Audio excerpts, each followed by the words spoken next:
Sino ba yun?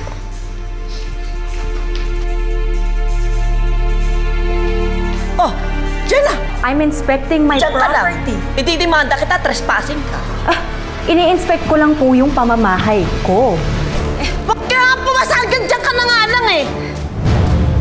Diyos ko, tita, pumunta ako dito para malaman na nag-deteriorate na yung property ko. Diyos ko, kagaya lang ng mga namamalaging peste dito, mga patapon! Patapon? Eto, patapon.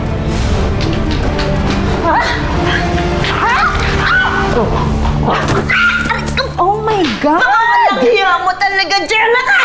My God! Tita Armida naman! Oh my God, don't tell me hanggang ngayon ang hilig niyo po pa rin mag-aksaya ng ulam, tita. Aray ko! Tita, ang mahal-mahal ng bilihin ngayon. Hindi ninyo kainin mo yung dinuguan kasi bagay yan sa'yo. Ha? Ha? Masarap yan! Hayop ka! Hayop ka talaga! Mas hayop ka. Mas hayop kayo. Ha? Anong pakiramdam ng ninungunig mo?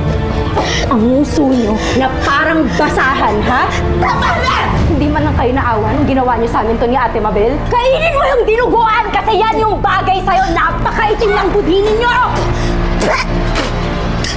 Hayop ka! Basta pagbalik po namin, kailangan wala na po kayo next week ng salot ninyong anak.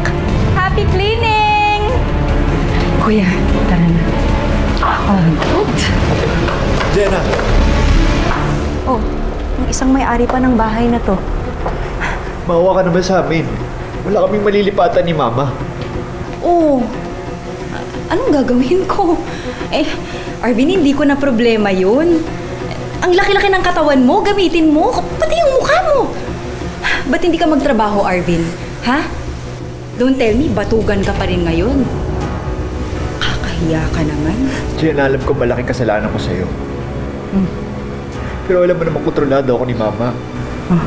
Yun na nga. O ano gusto mong gawin ko? Pero kitang-kita ko sa mata mo, Jenna. Mahal mo pa rin ako. Talaga? Kita mo pa rin ba sa mga mata ko? Oo. Ramdam ko, Jenna. Na meron ka pa rin pagmamahal para sa akin.